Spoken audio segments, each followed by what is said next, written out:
No meu coração agora aqui veio assim uma passagem, várias passagens que eu queria deixar, e é como eu sempre digo, que seja de alimento sobrenatural no coração dos que ouvem. A palavra de Deus é uma semente que será sempre frutífera nos solos que estão aráveis, o solo do coração que está preparado para receber a palavra de Deus e frutificar. Há uma passagem que diz que, se não me engano, está em Lucas capítulo 19, versículo 40, que diz assim: se eles se calarem, as próprias pedras clamarão. Se eles se calarem, as próprias pedras clamarão. Vem-me assim aqui de repente, não é sobre isto que eu vou falar, mas esta passagem está, é Jesus que diz isso, porque os religiosos estavam a ordenar a Jesus que mandasse calar as pessoas que estavam a clamar e a dizer: bendito que vem em nome do Senhor. Estavam a clamar em voz alta, estavam a aclamá-lo como o Messias. E os religiosos, o espírito de religião sempre vem contra a verdade da palavra de Deus. Vieram contra Jesus e disseram-lhe: manda calar os teus discípulos. E Jesus lhes disse: se eles se calarem, as próprias pedras clamarão. Eu só queria deixar isto porque aquilo que eu vou falar agora, eu quero deixar este início, que a palavra não vai ser parada. A palavra de Deus é uma semente e tem que continuar a ser pregada, quer ouçam, quer deixem de ouvir, a tempo e fora do tempo, seja oportuno ou não seja. Está escrito estas passagens. Então, nós devemos continuar. Aqueles que são os filhos de Deus, os que são chamados, os discípulos, têm uma missão: ide por todo o mundo e pregai o evangelho a toda a criatura. Expulsai demónios, curai os enfermos, de graça recebestes, de graça dai. A palavra não pode ser parada até ao fim dos tempos.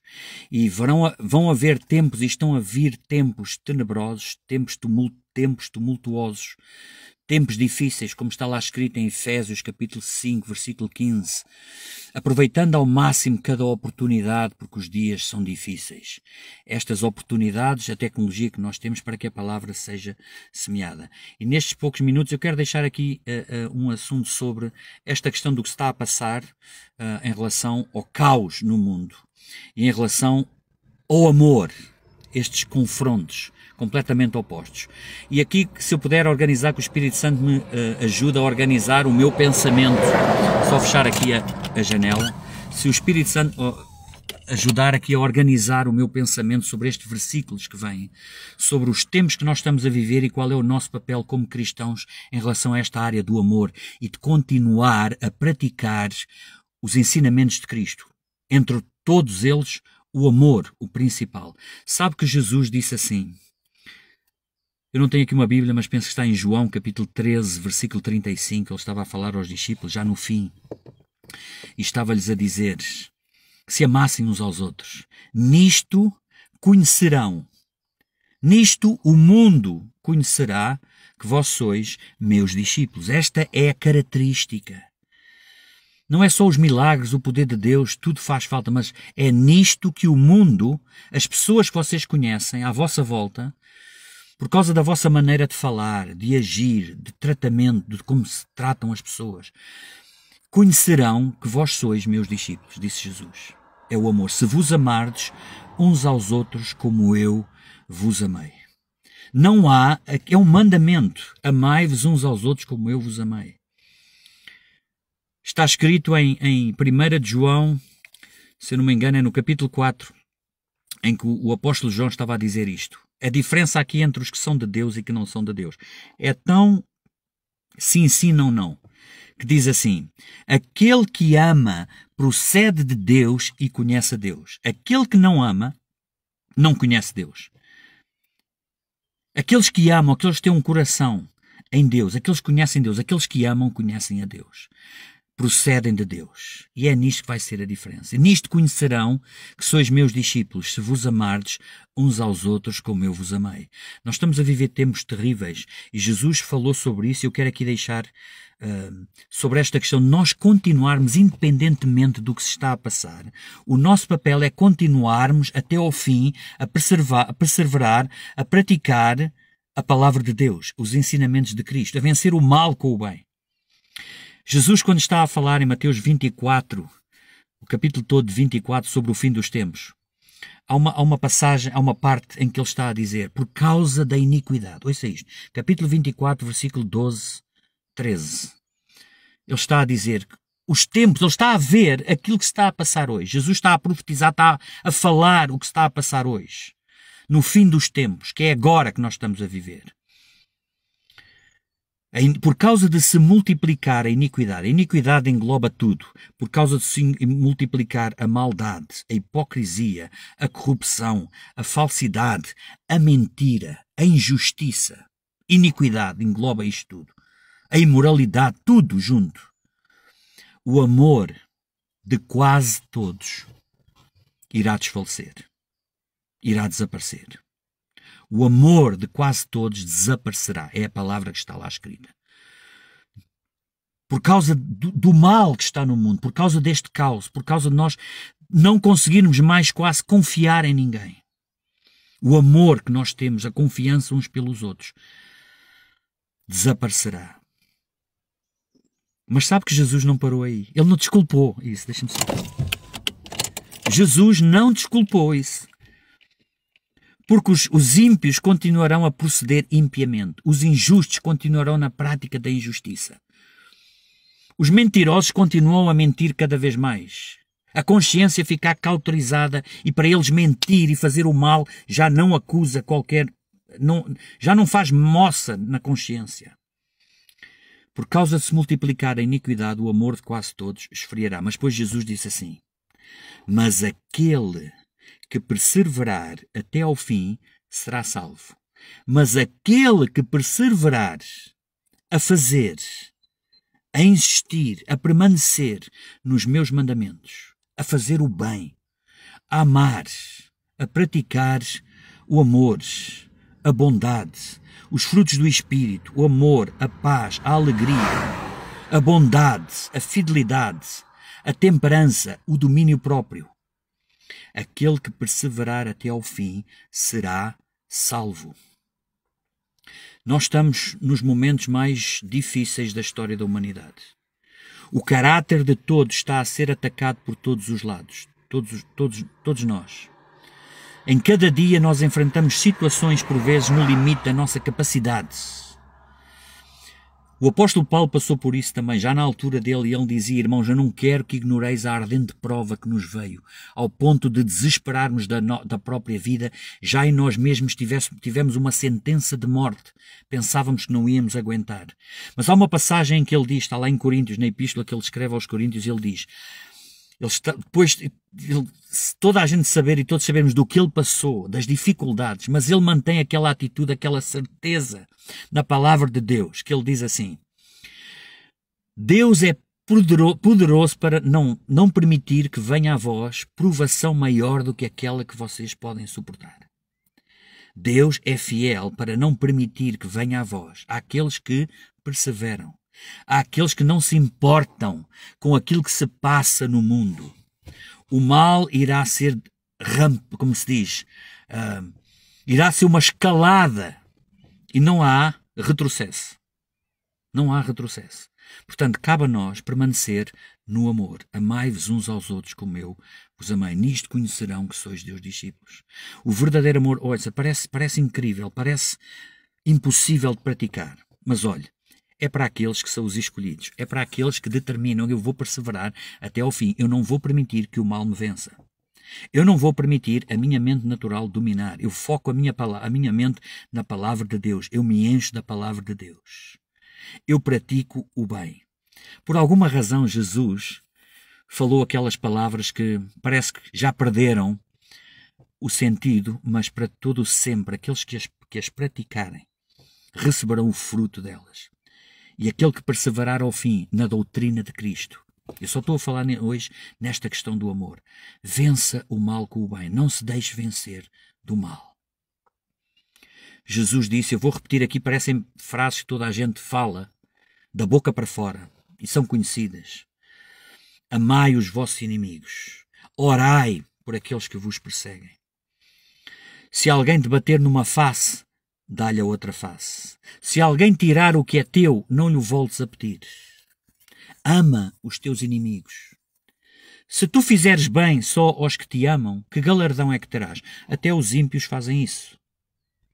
Hoje em dia, mais até por interesse. Hoje o amor é interesseiro, é fingido. Deus abomina isso. Nunca será reconhecido. E nós hoje estamos numa sociedade completamente interesseira. A bondade é usada como um objetivo, um meio para atingir um fim. Alguém que faz o bem e ri para alguém e diz que sim, porque já tem por detrás algo que quer alcançar dessa pessoa. O amor seja não fingido. A palavra de Deus, Jesus, foi taxativo. Aquele que não ama, não conhece Deus, o apóstolo João, não procede de Deus, nunca vai viver com Deus. O amor é cá dentro. Ame sem esperar nada em troca. Faça o bem porque é a natureza de Deus. Ouça, nós não podemos ir contra a nossa natureza. Se o bem já estiver em nós, se a sinceridade estiver em nós, se a bondade, a justiça estiver em nós, é isso que sai. A boca fala o que o coração está cheio. Por isso é o meu desafio, o meu encorajamento para os escolhidos que vão ouvir. Glória a Deus por esta tecnologia. Glória a Deus por esta oportunidade da semente continuar a ser semeada até ao fim. Para aqueles que queiram seguir a Cristo e perseverar até ao fim. Ouça, não perca o seu tempo, horas e horas por dia, a ouvir o relatório do diabo. A ouvir o relatório das trevas. Noticiários, horas e horas e horas, pessoas que horas e horas a ouvir o que o diabo está a fazer, a encher a nossa mente de medo. Eu não estou a dizer que nós não devemos saber o que está a passar. Deus nos vai revelar. Eu não vejo notícias, eu não preciso ver notícias. Eu quero a minha paz. Eu não vou permitir nada que venha trazer medo, insegurança, tristeza. Não. A palavra de Deus é bem clara. A palavra de Deus é suficiente. A palavra de Deus é mais atual do que o telejornal, do que o jornal que sai amanhã de manhã. Queria deixar estas palavras de encorajamento, que possa receber no seu coração. Foque-se. Olha, as guerras cada vez vão ser mais terríveis. Olha, a Bíblia fala claramente sobre isso. Ouvireis de guerras e rumores de guerras. Nós estamos no limiar do que eles chamam a Terceira Guerra Mundial. O fim aproxima-se daquela guerra que a Bíblia fala. A guerra de todas as guerras. Todo o plano político-geográfico, tudo o que está a acontecer agora, até com a América, com os Estados Unidos, as eleições lá, com o que está a passar com o Putin e com a Ucrânia, com Israel, tudo está-se a formar para a guerra das guerras. A guerra do Armagedão, ou Armageddon, em inglês, né? Mas antes disso, tudo aquilo se está a cumprir. Mas a Bíblia é bem clara que os filhos de Deus, os que creem na palavra de Deus, os que sabem que são salvos, os que nasceram de novo, os que determinaram que vão seguir até ao fim, não serão abalados. Não serão abalados. Aqueles que têm medo, aqueles que vivem na dúvida, porque não se encheram da fé, da palavra de Deus, não conhecem as Escrituras, não entregaram a sua vida a Cristo, vivem uma religião. E no momento que nós determinamos, eu te quero te conhecer, Jesus, se torna revelação cá dentro. O medo desaparece, o principal medo, o medo da morte desaparece para sempre. Eu tenho a certeza que sou eterno. Quando virdes estas coisas acontecer, olhai para os céus e regozijai-vos, porque o tempo da vossa redenção está próximo. E para terminar, não me quero alongar muito, porque não é por muito falar, mas que esta palavra seja ungida e que traga ânimo, que afaste todo o medo. Jesus disse aos discípulos, já falei este versículo várias vezes, Lucas 10, 19. Eu vos dou poder, eis aí vos dou poder. Quando ele enviou os discípulos, nós somos seus discípulos. Onde quer que eu esteja, eu sou um discípulo de Cristo. A mesma unção que estava sobre os discípulos está sobre nós, aqueles que creem, para destruir as trevas, para pisar serpentes e escorpiões e toda a força do inimigo. A força da doença, da dúvida, de doenças mentais, de medos, de ansiedades. Eis aí vos dou poder para pisar de serpentes e escorpiões e toda a força do inimigo. E Jesus termina. E nada absolutamente vos causará dano. Há uma advertência de Jesus para os tempos do fim, quando ele está a falar dos tempos do fim. Neste caso não foi na passagem de Mateus, mas está em Lucas, registado em Lucas capítulo 21. em que Jesus também está a falar do tempo do fim, e ele está a dar um conselho. No capítulo 21, versículo 34 a 36, ele diz: cuidado com as distrações, com tudo o que são distrações nesta vida. Estai alerta. Estou-me a lembrar da tradução em inglês, mas estai vós mesmos em alerta, para que não sejais apanhados, desprevenidos. Estai, portanto, apercebidos, estai em alerta, orai continuamente, orai constantemente para que sejais achados dignos, para que possais escapar, está lá assim, para que possais escapar dos dias terríveis que vão vir. Para que não sejais apanhados de surpresa. Há uma outra passagem que diz lá, eu já me vou lembrar onde é que está, mas que está lá que diz assim, está em Tessalonicenses, que diz assim, ele está a falar dos tempos, Tessalonicenses, o apóstolo Paulo também está a falar do fim dos tempos, estas duas epístolas, ele foca-se mais no fim dos tempos, da vinda de Cristo, como será o anticristo, os prodígios da mentira, como ele vai atacar. Mas ele depois diz assim, mas vós, irmãos, não estáis em trevas para que esse dia de surpresa vos apanhe. Ele está a dizer que o mundo vai ser apanhado de surpresa, nem sabem para onde caminham. O mundo não entenderá, mas os verdadeiros sábios entendem. Também está lá em Daniel. Então está a dizer o apóstolo Paulo, vós não sereis apanhados de surpresa, porque estáis na luz, mas o mundo que está em trevas, que não conhece Cristo, será completamente apanhado de surpresa. Esta é a minha oração. Querido Espírito Santo, que esta palavra, naqueles que chegaram aqui e ouviram até aqui, têm sede e fome no coração, recebam agora esta exortação como uma palavra a fogo de consolação, de exortação, de ânimo, de fogo. Estejam cheios do Espírito Santo e com fogo que desbarata todo o medo, toda a dúvida. Que haja revelação da salvação, que aqueles que ouvem, que nasçam de novo, que entreguem voluntariamente, de coração, a vida a Cristo, para viverem no amor de Cristo até ao fim. Senhor, que o teu exército, os teus escolhidos, vivam no amor de Deus. Nisto serão conhecidos como teus discípulos. Se nos amarmos uns aos outros, praticarmos o bem no meio do mundo em caos. A luz resplandece nas trevas e as trevas não prevalecerão contra a luz. Receba o poder do Espírito Santo para uma mente sadia, que tenha um coração que busca a palavra de Deus, que busca o Espírito Santo, não religião. Receba o poder do alto com milagres na sua vida e, acima de tudo, uma paz no coração, porque esperamos, como diz a palavra, com expectativa, a vinda de Jesus Cristo que está para breve. Deus os abençoe.